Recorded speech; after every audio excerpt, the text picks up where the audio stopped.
Hello, my people. I'm not there from Untouchable Mama. I greet everybody. Hope so not they fine. My people, I don't carry another one come.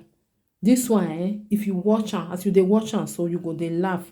If you hear wetin dey happen for background, I will put the video more and still watch am.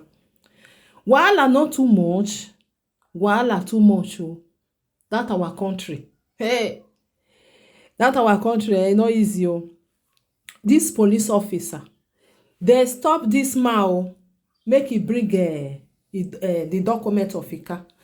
The man give am you know say when they you know wetin all these police officers that they do, if they see say your paper complete, they go dey find one way or another to tell you say the paper wey you bring come something something dey wey no complete, error dey. This one dey because when they don start to dey do that one, you know say wetin dem need na money. No be say dem give you money all o, because dem see say your paper too complete, dem must find one way or another to tell you say something dey miss for inside. Because na dey cause all these things wey you see say citizen dem go dey do dem anyhow. When dem see dem dey start to dey insult dem because dem no dey respect theirself. Like say dem dey respect theirself. People wey all these driver people, all these driver wey dey for no dey insult dem, dey for no dey talk to dem anyhow because dem no deserve am. That respect dem no deserve am. Okay, how you go stop person wey just dey drive dey go? You stop am make e give you document. That is it, make e give you the paper of the car. E give you everything. You see say everything complete finish. You know wetin dem go dey ask am? Dem say make, oh my God, dem say make they need the number of aging. They say make the man show them the number of the aging of the car. I don't know whether they want change the aging for the man. I don't know whether they want go buy the aging come for the man. That our country, oh God, oh, not only God na go save us. The way when they say they do something, they do it in a way where you be say when person you can't talk to them now, all this officer now, because they don't put cloth now. If you can't talk to them now, they will say, hey, you dey talk to officer anyhow. Abi you no know say you be officer. You will know say you be officer. Why you not behave as officer? You know say you be officer, you wear cloth for body. You no respect the cloth where you wear. How you go stop person for car? Make e bring the paper come out. E give you everything. Everything dey okay. But since that person no use the mic take give you money, because na that one na dem want. When they will stop you, say everything complete, they will come tell you say something miss for inside that paper. Whereas anything no miss for inside the paper, wetin they need na money. Because you, since you no use your mic say give them now, they will want make dem delay you. They do anyhow so that problem go come burst. From there they'll come dey threaten you say if you no do this one, we go take you to our office. If you no bring the paper come out, we go do this one. And you now, maybe you dey work, you carry passenger for inside car, you come retaliate, start to dey talk to them anyhow. Then later now they'll say you dey insult them when you know say them be officer. But they will be officer, they no dey respect theirself. They no dey respect theirself.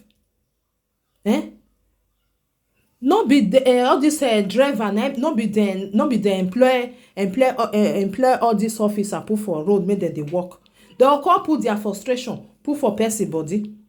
They will put their frustration put for person body. They will delay you for there. They will make sure say they leave you for there. No be say dem dey find anything just because you no use your mind. Take say officer, take this one make you take go drink water. Officer, take this one make you take go eat some food. They will come delay you for there, start to dey rubbish you for there, start to dey disgrace you for nothing. Just because you no use your mind take give them money. That our country, before e go better, hey, e no go better. E no go better because we just dey say e go better. E go better make person no cry too much. Na make us dey talk say e go better. Our country go take better. Officer, mona ask me now wetin this officer dey do for inside aging. Wetin e put for inside aging? He say he go bring the number come out. Ask me whether oh God, whether officer supposed to enter inside aging after he don stop person. Wetin be your duty? Just to control the paper wey he give you. If everything dey okay, then you give my paper back, make they go. That be your duty. Not be you not be mechanic where you want enter inside or you want go buy anything for inside the agent. Say now because you need the number, because with the number now you will take buy something for the agent. This one not be like that. Eh? Their frustration, they'll come put out for person body. When you talk to them, they'll cry. Say you insult officer. How you go talk to officer like that? You will be officer. You know they respect yourself. How you want make people to respect you? Eh? Not be then give you work, make you they do. Mona ask me now, wait till the officer come they look, wait till he come they check for inside the agent for them. Nothing. He saying they find the number of the agent. Any number of the agent. He concern Mona help me ask this officer whether the number of the agent, whether it concern the man. Huh? He not concern the officer. Just to delay her, do something, make that one for talk to her, insult her, make for see that thing you hold. Say, hey, you insult officer, I go carry you go office. That country, it don't tire everybody. It don't tire even a small people wey dem born today. It don't even tire am. I go put the video, my brother. Mona watch am. Mona see how they take they useless themselves. Una bye bye, my brothers and sisters. One love. My papers. You're with my papers. You're with my papers, and you say that my engine number is not correct. I said, show me the engine number in the car, Mr. Wulu. Show me the engine number in the car. I'm just before Ikokuya, this Catholic church. You say my papers is faulty, that there is an engine number and it's not on the paper. Show me that engine number. Let us cross check it with the paper he has here and find out. We are going to station for what is my comment? What is my crime? Why would no, you kill me. You know what is seeing us. This is your Facebook. The whole world is seeing us.